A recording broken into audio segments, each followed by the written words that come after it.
Hola, mi nombre es Alexandra Zamora y te doy una muy cordial bienvenida a este canal. Hoy estamos estudiando el libro de los Hechos de los Apóstoles y estamos ya en el último capítulo, el capítulo 28.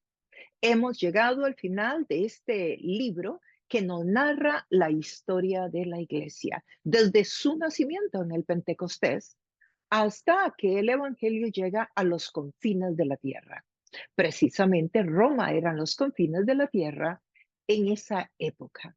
Así que vamos a estar culminando hoy con este estudio. Usted puede encontrar todos los capítulos aquí mismo en este canal y puede estudiar todo el libro de los Hechos.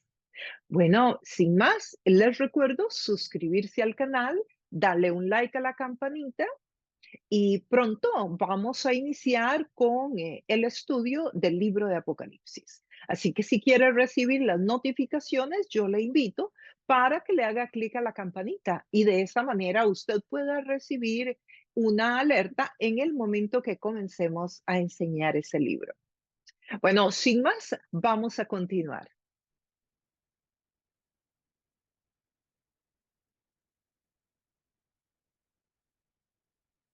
Estamos una vez más en el estudio del libro Hechos de los Apóstoles. Y como ustedes ya saben, en el último capítulo de este libro, en el capítulo 28. Hoy estamos concluyendo este maravilloso libro con esta historia tan importante sobre el nacimiento de la iglesia y además los primeros años, el movimiento de la fe en sus primeros años. Y aquí tenemos un mapa que nos permite ver el recorrido que tuvo Pablo en este viaje. Este es el cuarto viaje de Pablo. Pablo hizo 3 viajes misioneros durante lo largo de su vida, en los cuales recorrió toda la parte de Asia, toda la parte de Europa, toda esta parte. Pablo estuvo en todos estos lugares y toda esta zona estuvo plantando iglesias. En toda esta zona están todas las iglesias y las que ustedes leen en el libro del Nuevo Testamento. Ustedes ahí pueden leer de Éfeso, de Colosenses, de Tesalonicenses, de cada una de esas iglesias. Bueno, son locaciones, regiones, aquí, ciudades a lo largo de esta costa, donde Pablo estuvo durante esos 3 viajes misioneros. Pero ahora estamos en el cuarto viaje misionero.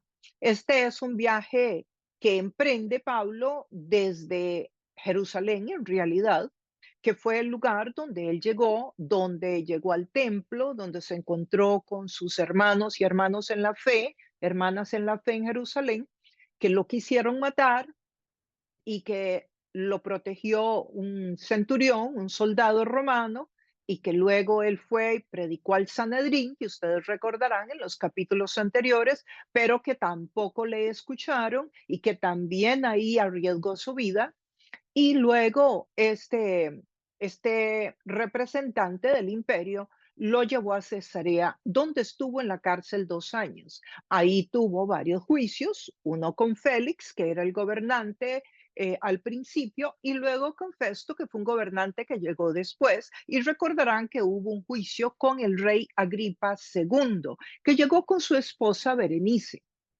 Y conclusión de ese juicio, como de los otros, fue que no habían evidencias contra Pablo, que no se le podía acusar de nada y que no había hecho nada ni contra el imperio ni contra la religión judía. Pero Pablo había apelado al César. Significaba que había pedido que este juicio se llevara a cabo delante del César y el César estaba localizado en Roma. Entonces, desde Cesarea, emprende un viaje. Aquí está Cesarea, como pueden ver. Emprende un viaje y ese viaje va en un barco. Precisamente es un barco que transporta grano, que pertenece a la flota del imperio y transporta grano desde lo que es Alejandría hacia Italia. Bueno, en ese viaje, Pablo y toda la tripulación enfrentan unas tormentas fuertísimas. Eran 276 personas, incluyendo presos, incluyendo Julio, que era el centurión que iba a cargo de este grupo de presos, y los marinos. Claro, iba Lucas, que es quien está escribiendo este libro, que es el autor de este libro, y Aristarco también, que era un hermano en la fe que había venido con Pablo desde una de aquellas iglesias que él había plantado en la parte de Europa y Asia, y lo había acompañado en este viaje a Jerusalén, donde se encontró con todas estas complicaciones que hoy lo llevan viaje a Roma para presentarse frente al emperador. El emperador en aquel momento era Nerón. Así que en este viaje en alta mar, Pablo encuentra grandes desafíos, una gran tormenta, unos vientos del norte que azotan la nave fuertísimo, los marineros no pueden con el oleaje, no pueden poner el barco a salvo, el barco es tirado, dejado a la deriva y el barco encalla, se pierde el barco, se salvan todas las personas y luego viene y se quedan ahí como náufragos en una tierra que encuentran y ahí se quedan un tiempo. Ahora tenemos que Pablo se encuentra precisamente en Malta, que es un lugar donde eh, él está, donde ha anclado, donde él está y donde los reciben. Y nos cuenta, como veremos en la historia que hoy vamos a estar estudiando, que los reciben con mucha calidez, que los reciben muy bien. Así que vamos a partir en esta historia hoy desde Malta, esta isla que todavía hoy existe, y de Malta van a pasar por estos puertos que están señalados aquí en este slide, que ustedes los pueden ver, y luego continuarán hasta Puteoli, donde se desembarcarán, irán por tierra a Roma. Esta es entonces la parte que hoy vamos a estar cubriendo del recorrido de este viaje de Pablo a Roma. De Malta, pasando por estos dos puertos, llegando a Puteoli y luego continuando. Aquí pueden ver ustedes las tres tabernas y también el fórum, que esto es un mercado. Y las tres tabernas, que no se vayan a imaginar que tabernas en el sentido que tenemos hoy de tabernas, sino que eran tiendas. Ahí es donde Pablo se encuentra con los hermanos de Roma que lo vienen a recibir. Y veremos los detalles sobre estos lugares pronto. Bueno, sin más, entonces continuamos ya propiamente con el texto. La historia del Evangelio está narrada en el libro de los Hechos, cómo nace el Evangelio. De hecho, cómo inicia el Evangelio en Jerusalén y continúa hasta lo último de la tierra. Ustedes recordarán que Jesús en Hechos 1:8 dijo, pero recibiréis poder cuando haya venido sobre vosotros el Espíritu Santo, y me seréis testigos en Jerusalén, en toda Judea, en Samaria y hasta lo último de la tierra. Eso es precisamente a lo que se refiere el libro de Hechos. El libro de Hechos es el libro que nos narra la historia de cómo el Evangelio nace en Jerusalén el día del Pentecostés, con la venida del Espíritu Santo, y cómo la iglesia nace ahí en Jerusalén y se extiende por todo Asia, por Europa, y llega a los confines de la tierra de la época. Y eso está profetizado por Jesús en Hechos 1:8. Esta historia toma lugar entre el año 60 y el año 61 después de Cristo. Pablo, como dijimos anteriormente, había sido acusado y encontrado inocente, inclusive por el imperio, y está siendo llevado por un centurión romano llamado Julio en un viaje desde el puerto de Cesarea hasta Roma, Italia. Este barco eh, es un barco de la flota del imperio que es usado para transportar el grano. Desde Alejandría, que era altamente productor de grano, y un grano que se consumía muchísimo en Italia, hasta el día de hoy, el trigo. Eh, Pablo va a comparecer ante Nerón. ¿Y quién es Nerón? Bueno, era un hombre muy cruel. conocido por su corrupción. Era tan cruel que mató a su madre y también mató a su esposa. Era una persona sumamente corrupta. El imperio había caído muchísimo para esta época. Cuando Pablo llega a Roma, no es precisamente en la cúspide del imperio, todo lo contrario.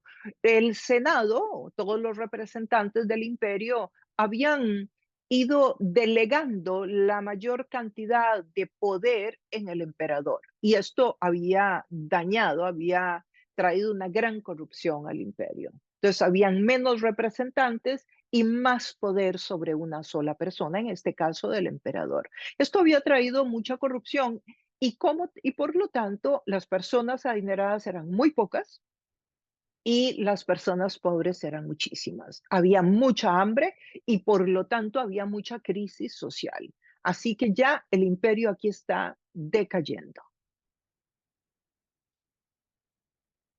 Y como ustedes saben, este mismo principio, cuando la clase media desaparece, cuando la gente tiene hambre, cuando hay situaciones de sobrevivencia y hay una amenaza de este tipo, pues lógicamente eso produce temor, eso produce ansiedad y todo esto se junta para provocar un caos social, que es cuando vienen las crisis sociales en las naciones y empiezan todos los grupos a emerger que toman ventaja de toda esta situación, llevando a las naciones al caos, como lo vemos hoy mismo, con las maras, con las pandillas, con la mafia, en países que se han dejado caer en grandes crisis sociales, donde los gobernantes no han hecho bien sus trabajos, donde ha habido robo, donde ha habido un alto nivel de corrupción. Lo mismo que sucede hoy sucedía también en aquella época.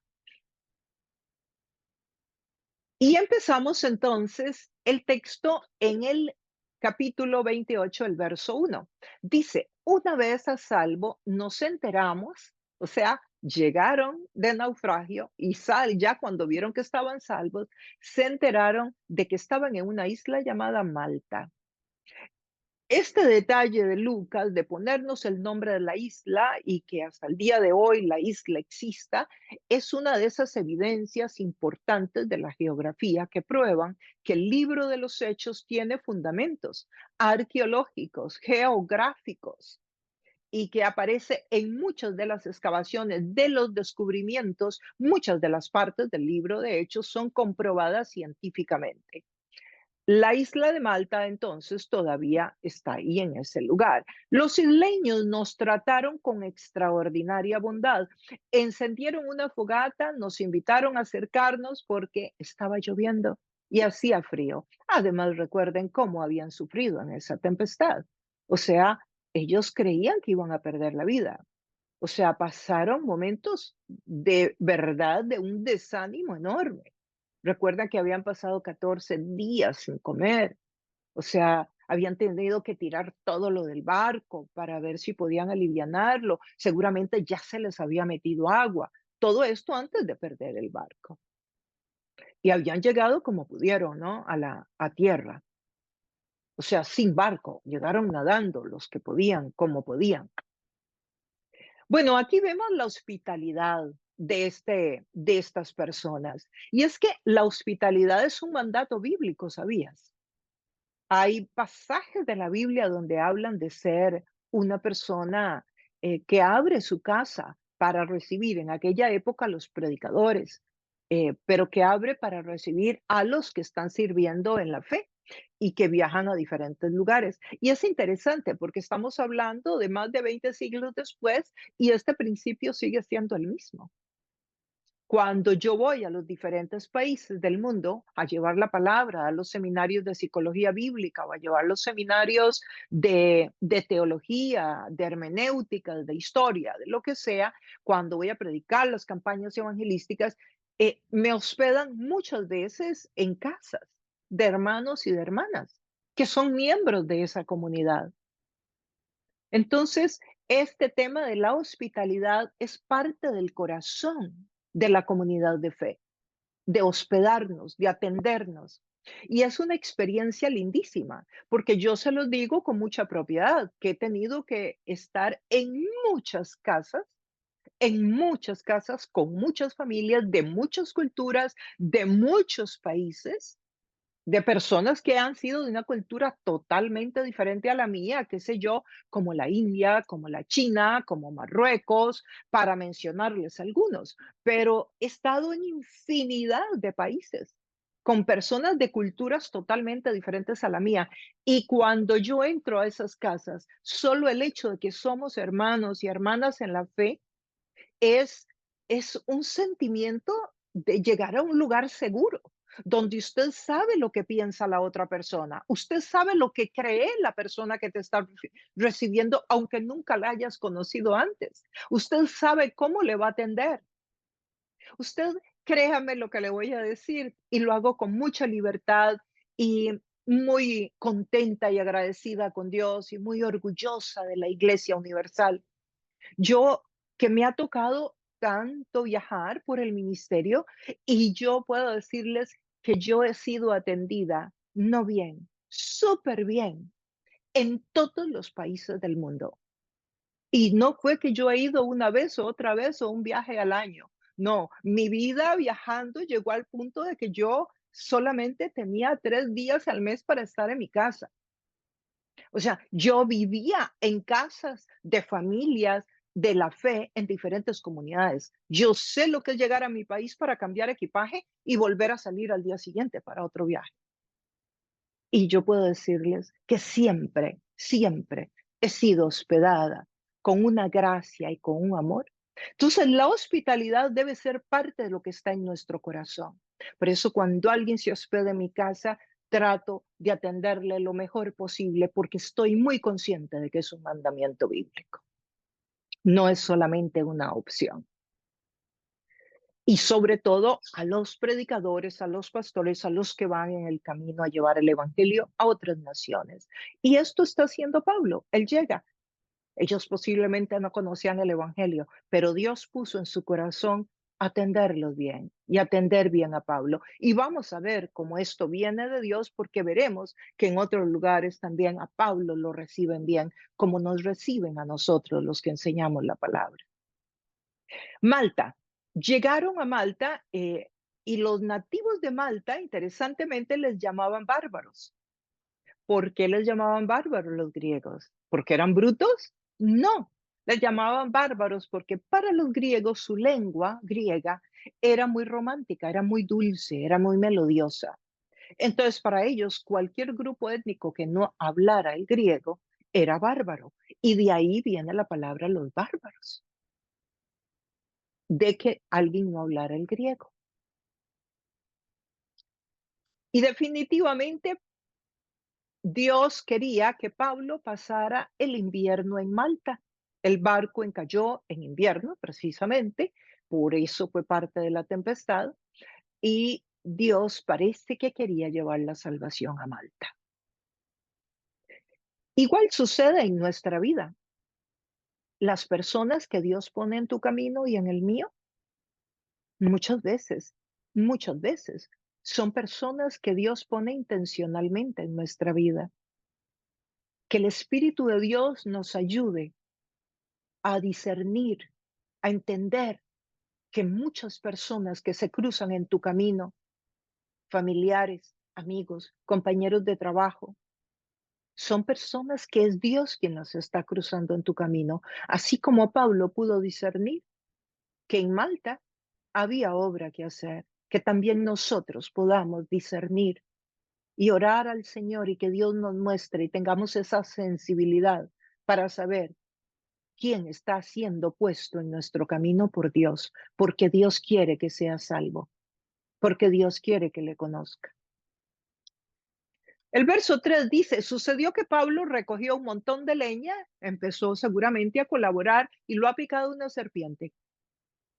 ¿Y qué hizo la gente cuando vieron la serpiente colgando del brazo de Pablo? Pablo la tiró por allá y cayó en el fuego. Lo primero que dijeron, este hombre tiene que ser tan malo, que no lo mató la tormenta, pero ahora lo va a matar el veneno de la serpiente. Pero Pablo sacudió la mano, la serpiente cayó en el fuego y no sufrió ningún daño. La gente esperaba, atenta, que se hinchara, que cayera muerto de repente.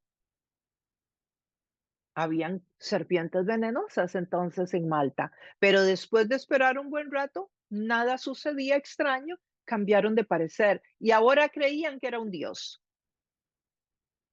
Esto sucede muchas veces en la vida diaria de los creyentes. ¿Cuántas veces pensamos que, y cuesta evitarlo, los vicios que tenemos? Que, por ejemplo, si una persona que sirve al Señor, su hijo toma un mal camino y se pierde, ya sea en el alcohol o en la droga, o se va de la casa la muchacha, o qué sé yo, no vuelve a la iglesia, la jovencita, lo primero que hace la comunidad es señalar al pastor de que hizo un mal trabajo con sus hijos, de que si no pudo gobernar su casa, ¿con qué autoridad va a gobernar la iglesia?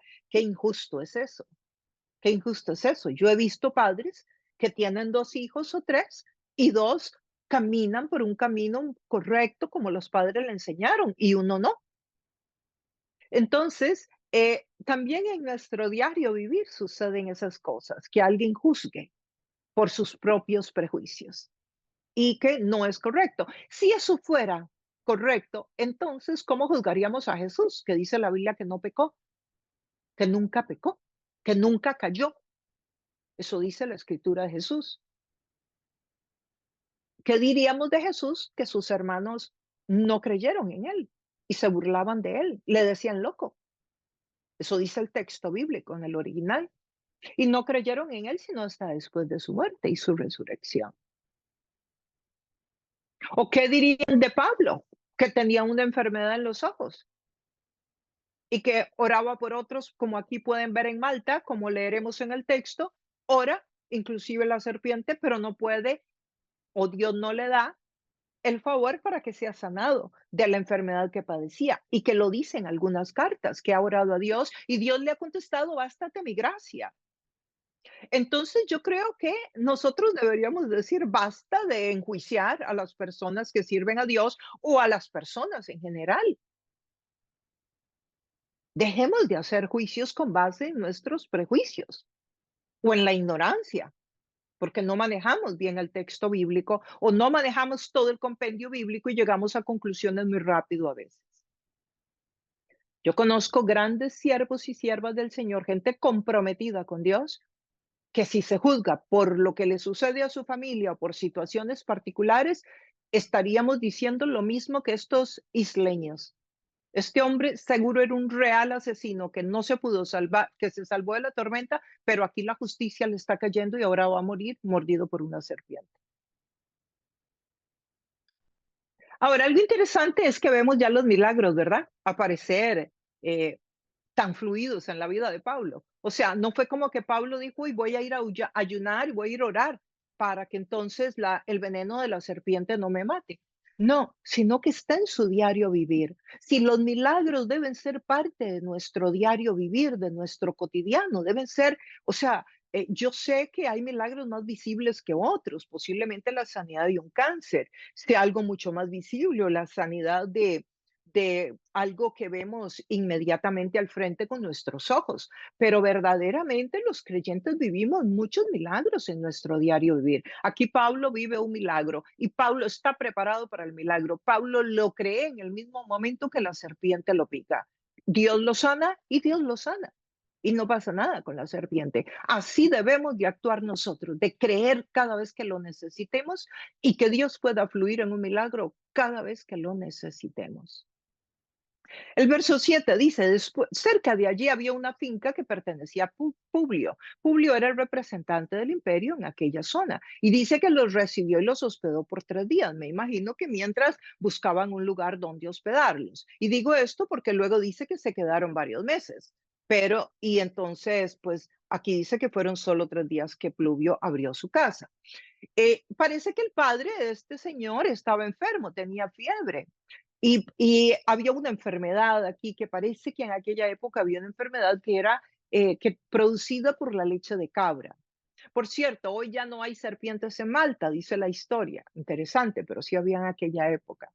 Bueno, esta enfermedad producida por la leche cabra podría ser una de las razones por las cuales el Señor está enfermo y había tantos enfermos, porque luego leemos que entonces Pablo ora por este Señor, se sana, pero entonces vienen todos los enfermos de la isla.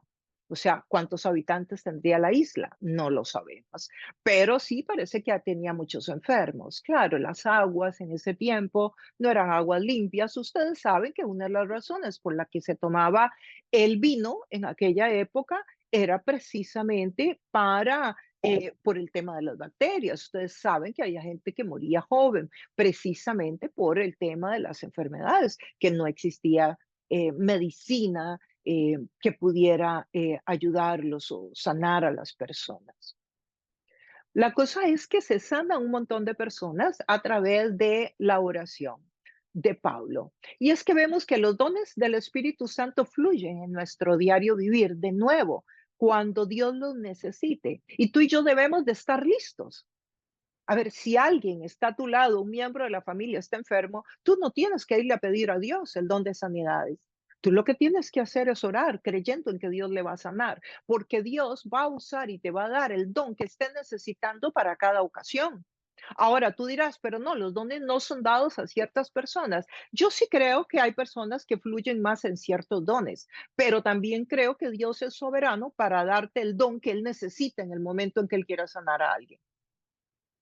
Entonces, lo que tú tienes que hacer es ponerlo en práctica con la oración. Si Dios sana, maravilloso. Y si Dios no sana, tú por lo menos obedeciste y pusiste en práctica lo que Dios nos ha dado, las herramientas que Dios nos ha dado. Y una de ellas es que el texto bíblico dice que oremos por los enfermos. Y no dice que los que tienen que orar por los enfermos son los que tienen el don de sanidad. Dice que oremos por los enfermos y se refiere a los creyentes. Entonces, el Señor es el don de los dones. Es el Espíritu Santo el don de los dones. Si ustedes recordarán, Galatas 5 habla del don del Espíritu Santo, pero quien da el don del Espíritu Santo es el Espíritu Santo. Y tú tienes al Espíritu Santo dentro tuyo, por lo menos, por lo tanto, tienes todos los dones y puede fluir cualquiera de ellos si esa es la voluntad del Señor. Aquí las personas dicen que en una expresión de gratitud para con Pablo, le proveen todo lo que necesita. Eso nos dice al final, el verso 10 dice, nos colmaron de muchas atenciones y nos proveyeron de todo lo necesario para el viaje. O sea, les proveyeron. Y es que esa es una respuesta, es agradecimiento. Pablo está recibiendo provisiones para continuar el viaje. Y me imagino que para todos los 200 y resto, 270 y resto de personas. O sea, no era un pedazo de pan. Y eran hombres que comen mucho. Así que hubo una muy buena provisión. Cuando servimos a Dios y hacemos bien por donde quiera que vayamos, va a haber una recompensa en nuestra vida, una provisión. Dios va a poner en el corazón de personas agradecernos. Yo tengo la bendición de Dios. Miren, yo he estado en lugares donde me invitan las personas a comer, donde me invitan a ir a descansar, donde me regalan un fin de semana para que yo pueda concentrarme a escribir, a preparar los mensajes de la Biblia, muchas cositas que Dios me da a través de personas que están agradecidas por lo que Dios ha hecho en sus vidas a través de mi ministerio, de mi disposición para servirles. Porque perfectamente yo podría no servirles y dejarme todos los dones para mí, todo lo que sé para mí y no dárselo a nadie, porque Dios no me obliga, pero yo no, yo lo pongo en servicio a la comunidad y Dios me bendice a través de la comunidad. Pablo vive esta experiencia tan linda del cuerpo de Cristo, que es que uno ve ese texto bíblico cobrar realidad entre los hermanos y hermanas en la fe, como yo sé que tú eres también. Nos dice entonces el texto que Pablo fluyó en los dones y las personas en agradecimiento le devolvieron a Pablo un poquito de lo que él les había dado. Y digo un poquito, porque en realidad posiblemente vale mucho más una sanidad que toda la comida que llevaron en ese barco para 270 personas. El verso 11. Al cabo de 3 meses en la isla, ¿sí? Ven, pasaron 3 meses en la isla. Zarpamos en un barco, de nuevo una palabra náutica, de terminología náutica, en un barco que había invernado allí. Sí, otro barco había llegado, pero no en las condiciones que llegaron ellos. Este barco llegó a las buenas. Sí, estuvo ahí y estuvo pasando todo el invierno para luego continuar. Era una nave también de Alejandría que tenía por insignia de los dioses dioscuros. Los dioses gemelos significa esto, de la mitología griega, probablemente de los dioses Castor y Pólux. De nuevo, un barco de transporte de grano, igual que el barco anterior que había encallado, en el que ellos naufragaron. El verso 12, hicimos escala en Siracusa, donde nos quedamos 3 días, posiblemente para recargar, para recoger comida, para recoger cositas que necesitaban, combustible, arreglar velas, etcétera, ¿no? Desde allí navegamos bordeando la costa y llegamos a Regio. Esto está muy cerquita, como ustedes pudieron ver en el mapa. De Siracusa a Regio es corto. Al día siguiente se levantó un viento del sur y al segundo día llegamos a Puteoli. O sea, parece que este viento del sur, más bien como para ayudarles con las velas. Ustedes saben que estos barcos eran costeros porque no estaban en calidad como para entrar en alta mar. Por eso le fue tan mal a este barco en que primero venía Pablo, porque son barcos para ir costeros. Y dice que este viento apareció, pero aquí nos da a entender como que el viento apareció como para bien, para empujar las velas y llegaron a Poteoli. Allí encontramos algunos creyentes que nos invitaron a pasar una semana con ellos. Esta parte me parece muy interesante porque Poteoli ya es un puerto, ¿verdad? Donde están llegando, ya cerca de Roma. ¿Y qué pasa? Dice, encontramos el verso 14, algunos creyentes, ya habían creyentes. Aquí empieza el ministerio de Pablo, en Italia, en Puteoli, que está muy cerca de Nápoli.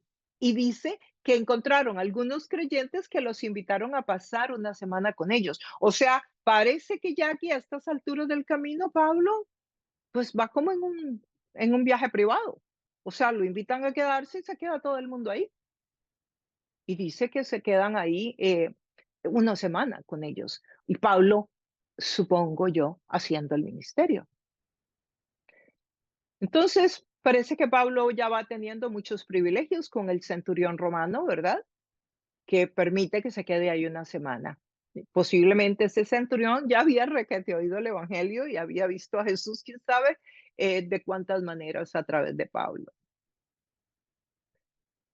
Vale la pena entonces mencionar de nuevo el hospedar, ¿verdad?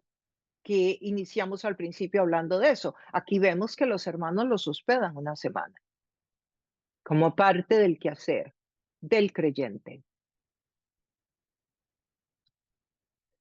Y luego dice, y por fin, siempre en el verso 14, y por fin llegamos a Roma. O sea, finalmente, dice Pablo, ¿no? Ya llegamos después de una travesía tan exhausta de tantos meses. Recordemos que Pablo había salido por allá en agosto. Recuerdan que estuvimos estudiando un poco las fechas tentativas en que había salido y estará llegando ya después del invierno. Estaremos hablando de que está llegando en marzo del año siguiente. O sea, Pablo pasó varios meses en este viaje. La condición moral de Roma, se las mencioné anteriormente, era decadente totalmente, así que cuando Pablo llega, Roma está en una situación difícil, con mucho problema social, y está la gente y el imperio ya está decayendo. El verso 15 dice, los hermanos de Roma, enterado de nuestra situación, salieron hasta Foro de Apio y 3 tabernas a recibirnos. Claro, ¿cuál situación? La situación del naufragio y todo lo que habían pasado.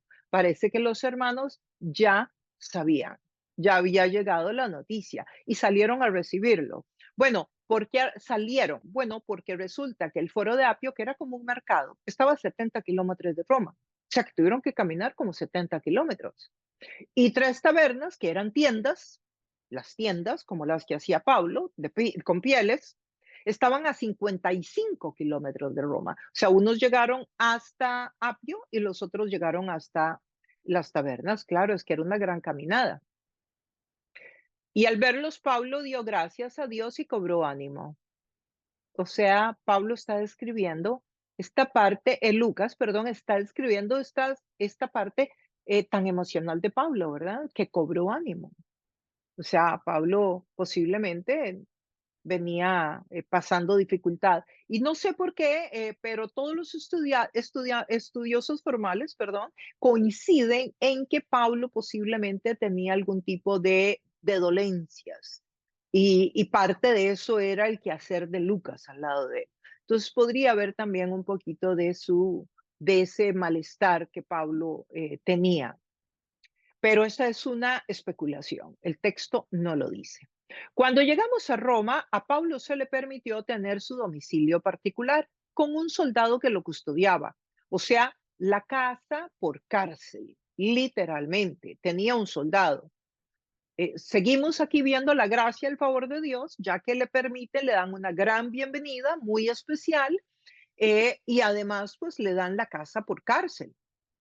Esto es algo importante. Le permiten. Sin embargo, tiene que tener un soldado al que estaba encadenado tiempo completo. O sea que se turnan los soldados cada 8 horas. Pablo está en una casa, veremos más adelante de quién es la casa. Está en una casa, pero esa casa es la cárcel. No es como que él entra y sale. Lo que sí va a suceder es que hay gente que entra y tiene un soldado tiempo completo con él, que precisamente, como les decía, está encadenado a él. Él tiene que tener un soldado encadenado a él tiempo completo.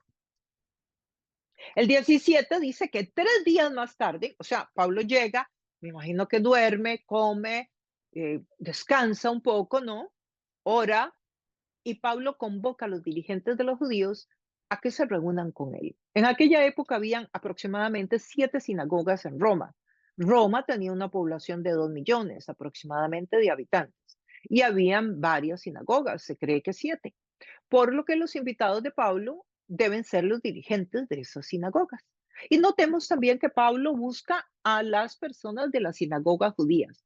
Y usted dirá, pero entonces, ¿es Pablo cristiano o es judío? ¿Y por qué las sinagogas? Bueno, porque durante todo este periodo de tiempo del libro de los Hechos, inclusive cuando estuvo Jesús, el, la, hubo una transición, una como traslapa de las dos religiones. Estaba el judaísmo, recuerdan que se reunían en el templo de Jerusalén. Y usted dirá, sí, pero eran creyentes ya. ¿Qué hacían en el templo? Bueno, porque hubo una transición. Y porque sí, el cristianismo sale del judaísmo, definitivamente. Los primeros creyentes, el mismo Jesús era judío. Entonces usaban el templo y usted va a ver que esto se va dando a través de un proceso y ya llega el momento en la historia, en algunas cartas y en algunas partes, donde ya se separan, sobre todo porque en el año 70 aproximadamente, aquí cerquita, ¿cuánto? 10 años de esta época que estamos mencionando, el templo de Jerusalén es destruido por un emperador.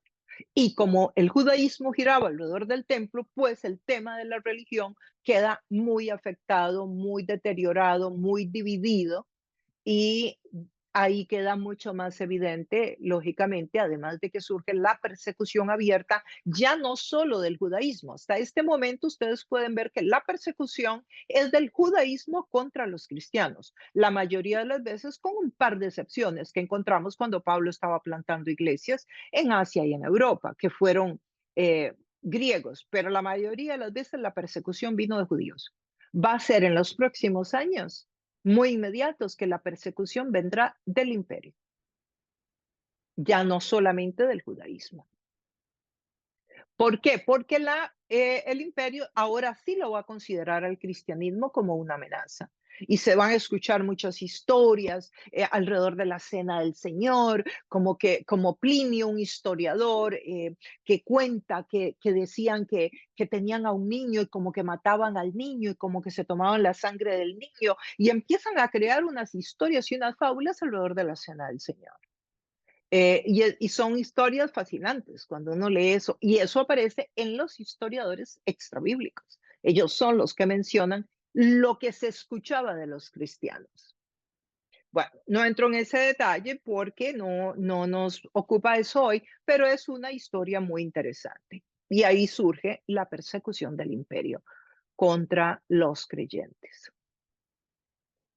Nos dice el texto, hermanos, a pesar de no haber, porque aquí Pablo ya está con los dirigentes de esas 7 sinagogas, a pesar de no haber hecho nada contra mí, se me acusó.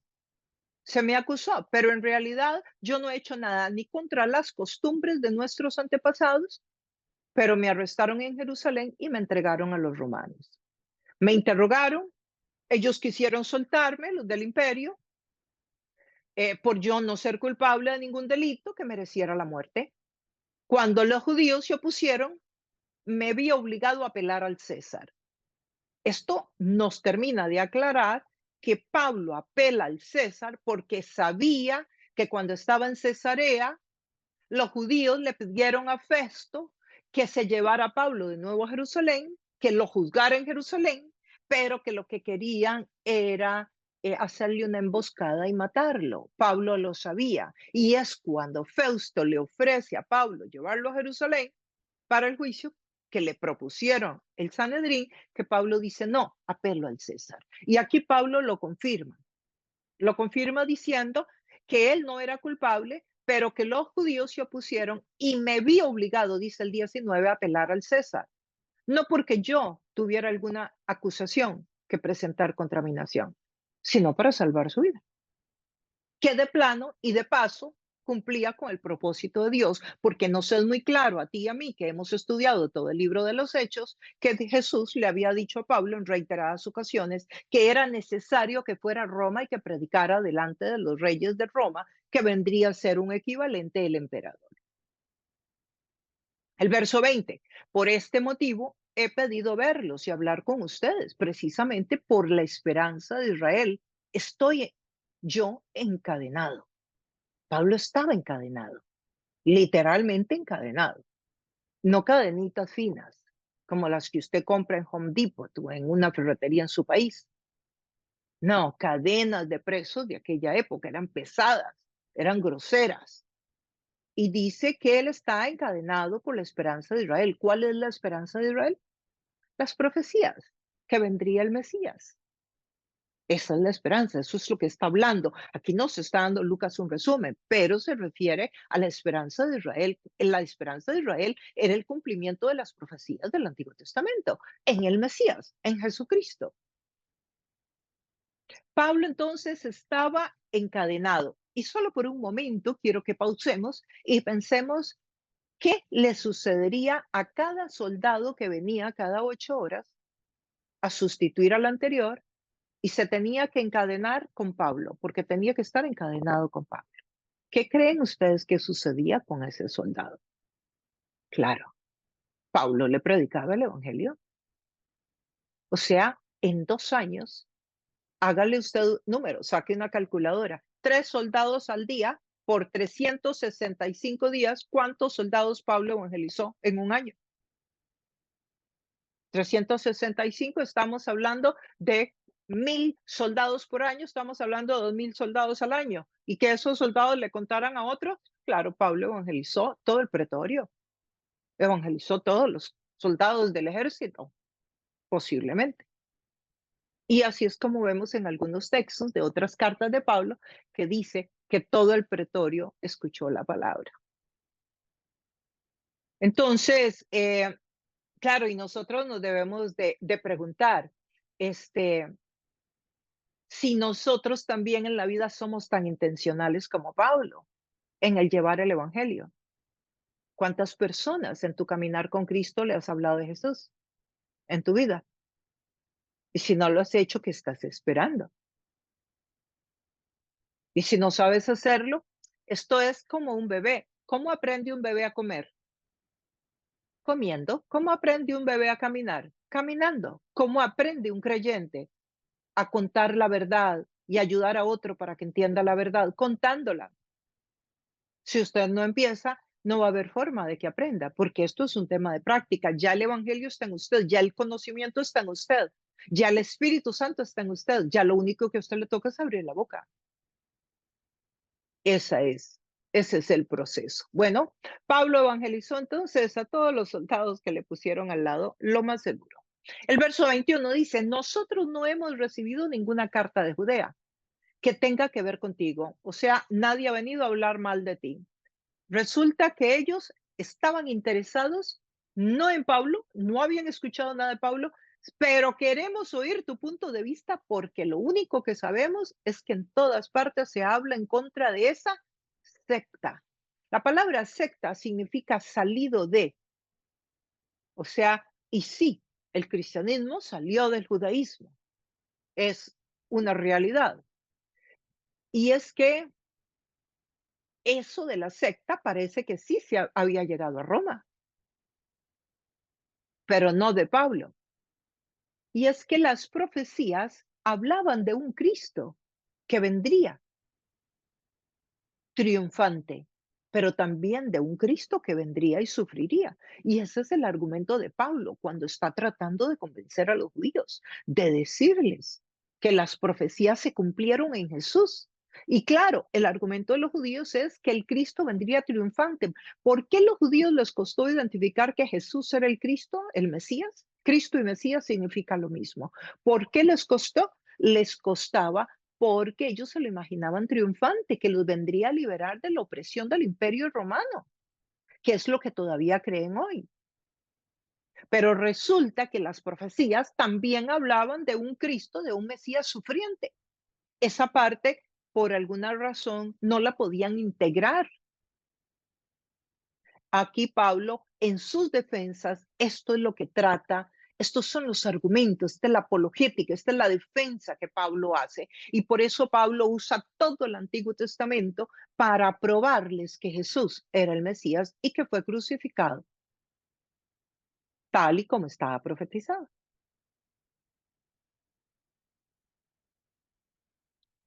Entonces vemos a un Pablo que aún en su propia cárcel está usando ese espacio para predicar el Evangelio. Bueno, a los soldados que lo tienen encadenado, pero también aquí a los líderes del judaísmo en Roma que llegan a esta casa donde él está por cárcel y les predica. Así que la cárcel, la celda donde alguien está en este momento, se puede convertir en iglesia en un segundo. Lo puedes usar para hablar a otros, para ayudar a otros a entender la verdad que estás escuchando, para que otros también la comprendan. ¿Por qué? Porque la iglesia no tiene que ser necesariamente un edificio que tiene una cruz arriba en el techo. La iglesia es donde esté un creyente y donde se esté predicando la palabra de Dios. Entonces, ese lugar donde Pablo estaba, diríamos entonces que Pablo no hizo la función de iglesia. Todo lo contrario, la hizo, pero en la cárcel, en la casa que tenía por cárcel. Pero ahí era la iglesia, ahí llegaban los creyentes, ahí compartía la palabra y ahí hablaba. ¿Cómo puede ser iglesia ese árbol debajo del cual algunas personas se sientan a estudiar la Biblia en algunos países del norte de África, por ejemplo, que se sientan a la sombra de un árbol? De hecho, los rabí enseñaban, los rabí como el que tuvo Pablo, por ejemplo, Gamaliel, que enseñó a Pablo, o Jesús cuando enseñaba a los discípulos, ¿se acuerdan dónde era? ¿Recuerdan dónde era? Debajo de los olivos, debajo de los árboles, de las higueras, porque las higueras daban mucha sombra. Y ahí era donde estaban. Usted escucha que los apóstoles en varias ocasiones son mencionados debajo de un árbol de higos, de un árbol que es como una planta grande, pero que da mucha sombra. Entonces, la iglesia es lo que hacemos, no el lugar donde nos juntamos. Usted está hoy en esta plataforma y nos congregamos aquí muchos de nosotros, pero la labor tuya como iglesia es cuando termines de escuchar la palabra de Dios y vayas a ponerla en práctica para que seas lámpara en medio de las tinieblas, cuando vayas a hablar la verdad para ayudar a otros a entender lo que hoy tú estás entendiendo, pero que si alguien no te lo hubiera explicado estarías ciego hoy, irías por aquel camino por donde estabas cuando Jesús te encontró. Eso mismo es ser iglesia. El 23 dice, señalaron un día para reunirse con Pablo y acudieron en mayor número a la casa donde estaba alojado. Bueno, ahora volvieron. ¿Quiénes los dirigentes? Pero ahora con un número más grande. Desde la mañana hasta la tarde estuvo explicándoles y testificándoles acerca del reino de Dios. Claro, si habla del reino, tiene que hablar del rey, porque no hay reino sin rey, ¿verdad? Ni hay rey sin reino. Entonces, testificándoles acerca del reino de Dios y tratando de convencerlos respecto a Jesús. ¿Cómo lo hizo? Verso 23, partiendo desde la ley de Moisés y de los profetas. En varias oportunidades durante este estudio del libro de Hechos, que usted lo puede encontrar, todos los demás libros aquí mismo en este canal, les he compartido que la ley de Moisés era el Pentateuco, los primeros 5 libros de la Biblia. Y cuando el texto dice y los profetas, se refiere a todo el resto del Antiguo Testamento. Y Pablo pasa, dice, oigan, y es que lo que dice desde la mañana hasta la tarde. O sea, se llevó todo el día explicándoles, dándoles las evidencias de las profecías, del cumplimiento de cada una de ellas, para que pudieran entender, porque estos judíos eran expertos en Antiguo Testamento y el Nuevo Testamento no está escrito todavía. El Nuevo Testamento se está llevando a cabo en este momento, en la vida de Pablo y lo que estamos nosotros estudiando. Este libro no estaba escrito, el libro de Hechos. Será publicado un tiempo después. Entonces, él está explicándoles el Antiguo Testamento y ayudándoles a entender el cumplimiento que tuvo lugar cuando Jesús vino. Es importante que nosotros podamos ver a un Pablo que está predicando en la cárcel, que no deja pasar una sola oportunidad de ayudarles a otros a entender la verdad. Y es que eso es predicar el Evangelio. Yo entiendo que muchas veces se cree que predicar el evangelio o evangelizar es decirle a alguien que reciba a Jesús y que repita una oración. Y está bien como un primer paso, pero la función nuestra como creyentes es enseñarle la palabra, que la gente lo entienda, que la gente entienda. Y usted tiene todo el conocimiento para poder compartirle a otros, para que entiendan el evangelio. El verso 24 dice, unos se convencieron por lo que él decía. Ah, Pablo les predicó a todos estos judíos y unos se convencieron, pero otros se negaron a creer. Y es que así es. ¿Pueden ustedes imaginar el mensaje que predicó Pablo? Los argumentos que dio Pablo, el manejo y la expertise de Pablo en el Antiguo Testamento, su experiencia personal con Jesús que se le apareció, que le habló, que su vida fue transformada, que es un testimonio, un libro abierto delante de todos. Todos sabían que era un asesino y ahora es un hombre que es capaz de dar la vida por el tesoro que encontró. O sea, él es una evidencia misma del poder de Dios. Pero también conocía, era un experto en Antiguo Testamento porque había estudiado a los pies de Gamaliel, un experto de la ley, nos dice la historia. Y sin embargo, con toda la oratoria de Pablo, la inteligencia, el conocimiento, la presencia de Dios, la revelación que Pablo tiene, se negaron a creer. ¿Y por qué quiero hacer un énfasis? Porque es que puede que tú y yo también prediquemos el Evangelio muy bien, hagamos un buen trazo del texto bíblico y aún así hay personas que no van a creer. Unos creerán y otros no. No todas las personas a quien tú les vas a hablar de Jesús van a creer. No pasó con Jesús, tampoco pasó con Pablo, como pueden ver en el texto. Entonces, debemos de recordar que el único que abre el corazón de un ser humano es el Espíritu Santo. Y por eso es que oramos al Espíritu de Dios, para que abra el corazón de las personas, de nuestros familiares, de nuestros amigos, de nuestra audiencia antes de ir a enseñar la palabra de Dios, porque por bien que usted enseñe, por buen orador que usted sea, por experto en texto bíblico, por bien que maneje los idiomas originales, por buena relación que tenga con el Señor, el único que abre el corazón del ser humano es el Espíritu de Dios. Por eso debemos de estar dependientes de la obra del Espíritu Santo en la persona que recibe esta palabra. Que Dios toque su corazón, que Dios abra su corazón, que Dios circuncise sus oídos, que Dios ponga colirio en sus ojos, que la gracia de Dios les alcance, que la misericordia de Dios toque a las puertas de su vida.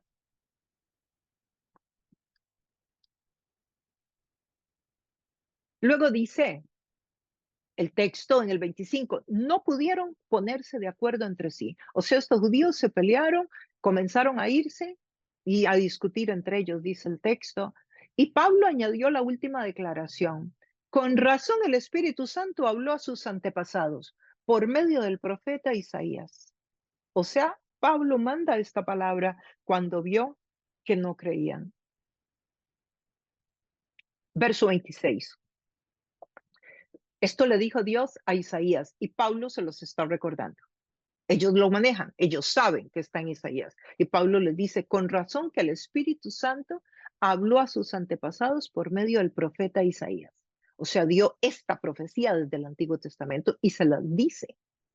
Ve a este pueblo y dile, por mucho que oigan, no entenderán. Por mucho que vean, no comprenderán.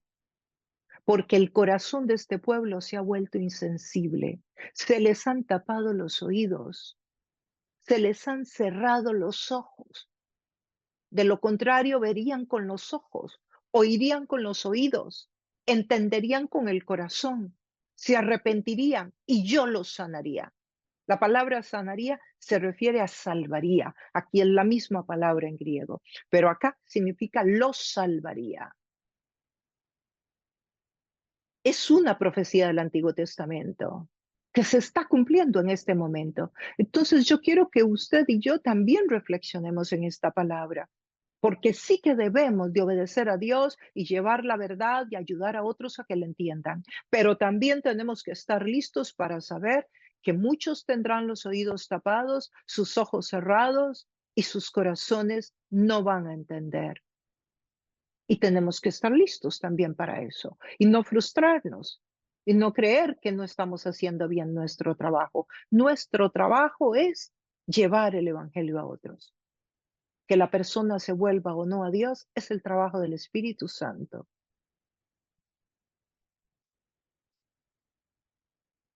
El verso 28. Por tanto, quiero que sepan que esta salvación de Dios se ha enviado a los no judíos y ellos sí escucharán. Esto fue una bomba y usted y yo lo sabemos. Este sigue siendo el momento el detonante de Pablo, que es por lo que lo quisieron matar en varias oportunidades, porque él le llevaba el evangelio a los gentiles, porque lo acusaron de que en el templo había llevado a Aristarco, a Trófimo, no me acuerdo a quién, a un griego, recuerdan que lo quería meter en el templo. Y ahí fue cuando le cayeron encima palos. Bueno.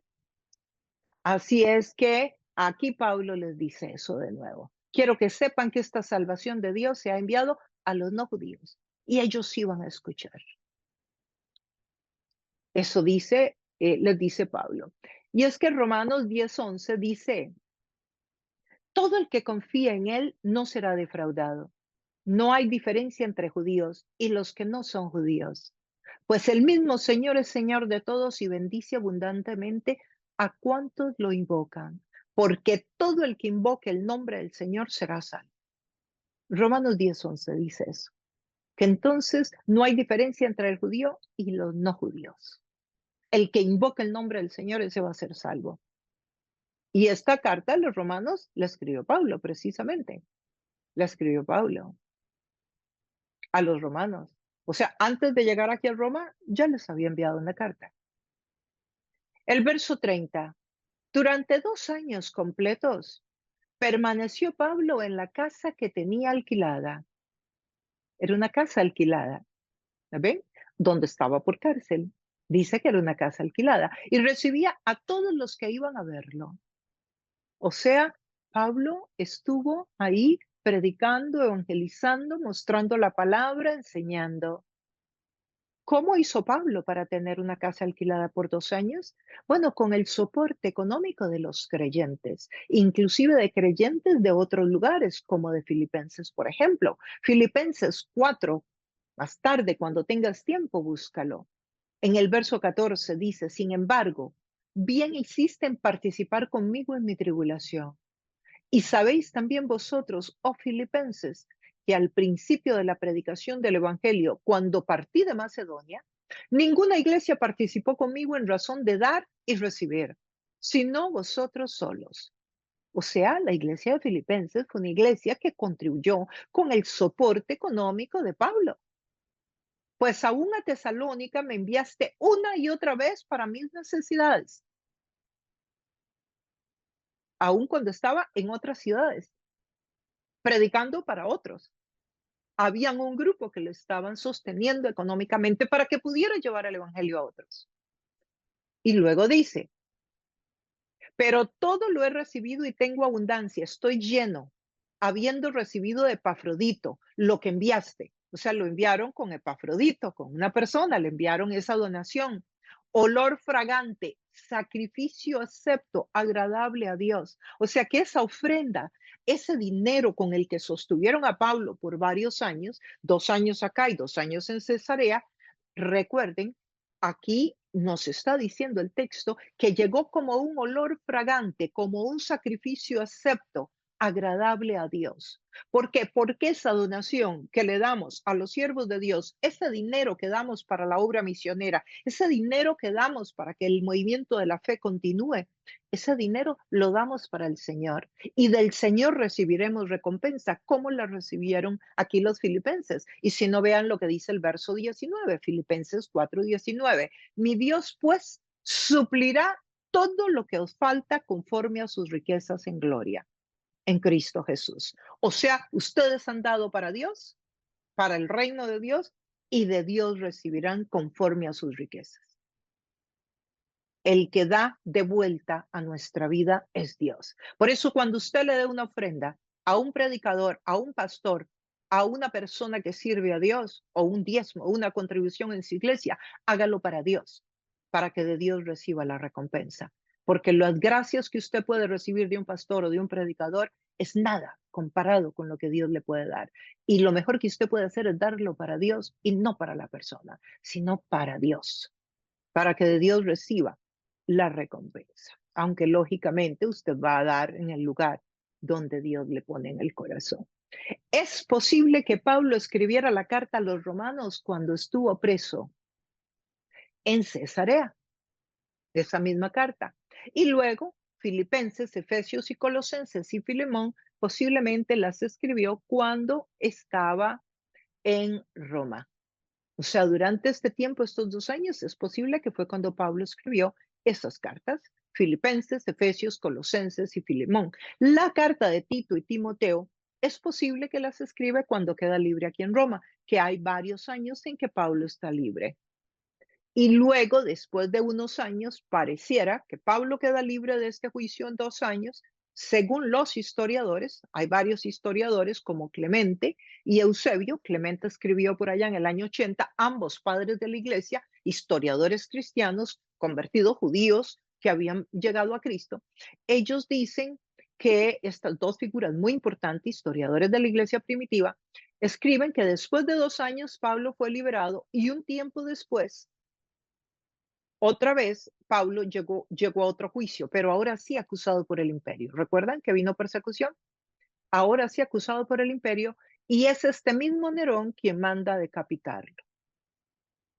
Y esta vez lo apresan en un pueblo que se llama Troas, por allá por Éfeso, lo cual quiere decir que Pablo hay muchas posibilidades que haya podido volver a Éfeso y a esa zona donde él había plantado iglesias, porque es por allá en Troas donde, según estos historiadores, es donde lo apresan, cuando ya Pablo muere, decapitado.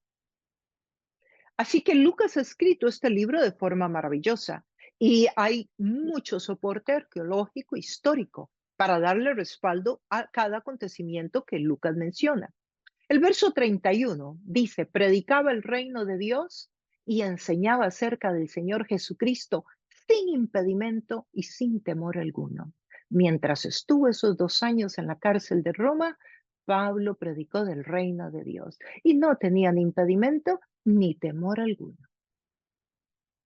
El campo misionero de Pablo, nos dice el texto bíblico, entonces, en ese tiempo fue Roma. Pero vean qué interesante. ¿Y de Roma quiénes? Quiero leer para ustedes. ¿Quién fue el campo misionero de Pablo en Roma?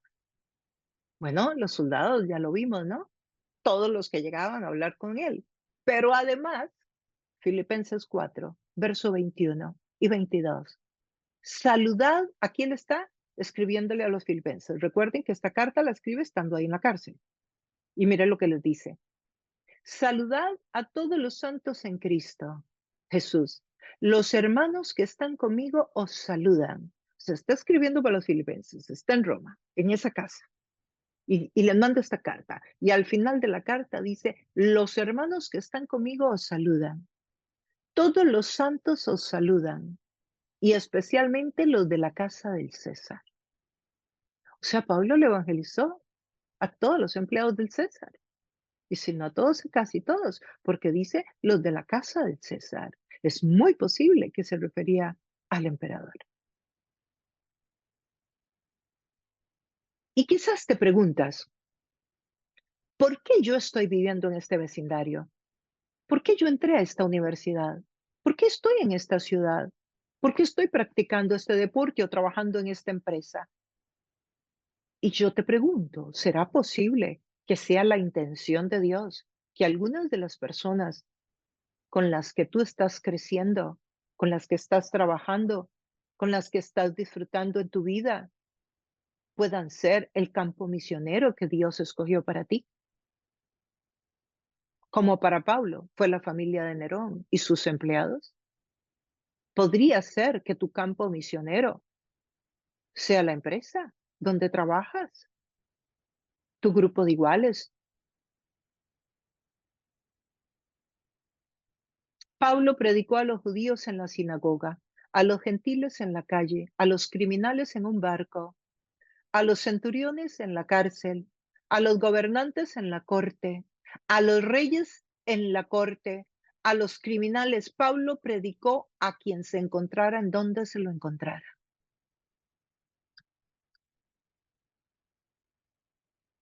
Pablo predicó en el camino. Es que esa es la iglesia.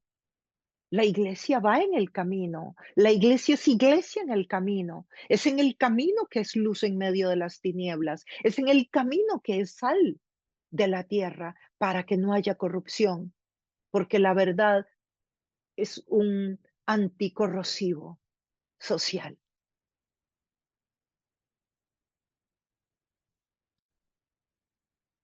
Unos creyeron y otros no creyeron, por más bueno que haya sido el mensaje de Pablo. Eso mismo va a suceder en nuestra vida, en la tuya y en la mía. Algunos recibirán el mensaje y otros no. Lo importante es que nosotros continuemos llevando la verdad para que otros la entiendan, aprovechando las oportunidades y siendo intencionales como lo fue Pablo. Y que el Espíritu nos dé esa pasión que tuvo Pablo. El libro de los Hechos inicia con Pedro predicando su primer sermón en Pentecostés, el nacimiento de la iglesia, y termina con Pablo predicando un sermón a la iglesia en Roma. Inicia en Jerusalén y termina en los confines de la tierra, que es Roma, cumpliéndose aquella profecía que dio Jesús antes de ascender a los cielos. En el capítulo 1 del libro de Hechos, en el verso 8, recibiréis poder cuando descendiera el Espíritu Santo, que ya descendió, ¿verdad? Cuando haya venido sobre vosotros el Espíritu Santo, recibiréis poder y me seréis testigos en Jerusalén, en Judea, en Samaria y hasta lo último de la tierra. Y es que el libro de los Hechos no termina acá en el capítulo 28. El libro de los Hechos se sigue escribiendo porque el movimiento de la fe continúa contigo, ahí donde Dios te puso, y conmigo donde Dios me puso a mí. El movimiento de la fe continúa. La historia de la iglesia se sigue escribiendo. La estamos escribiendo con nuestra propia vida. Y el Evangelio continuará llegando hasta todos los rincones de la tierra, a través tuyo y a través mío, hasta que Jesús regrese en gloria por su iglesia. Hola, nos da muchísimo gusto que nos hayas acompañado en esta travesía por todo el libro de Hechos de los Apóstoles. Hoy llegamos al final de este libro tan espectacular, con esta historia tan linda de cómo inicia el movimiento de la fe. Ese movimiento que tú y yo continuaremos mientras sigamos llevando la verdad para que muchos otros la conozcan. Seguimos escribiendo la historia de la iglesia. Bueno, te recuerdo, suscríbete al canal si no lo has hecho, dale un like a la campanita y eso para que esta información, este estudio, le llegue a muchas personas más. Si a usted le ha parecido que ha sido bueno para su vida y quiere que le llegue a muchas personas, dele un like y dele un toque a la campanita para que entonces el algoritmo se lo envíe a muchos más. Y bueno, sin más, me despido por ahora, pero les recuerdo que pronto estaremos compartiendo el libro de Apocalipsis, así que estás muy invitado y muy invitada a que te unas a nosotros pronto para continuar con el estudio de ese otro libro que también es muy pertinente para nuestra época. Un abrazo a todos y nos vemos pronto.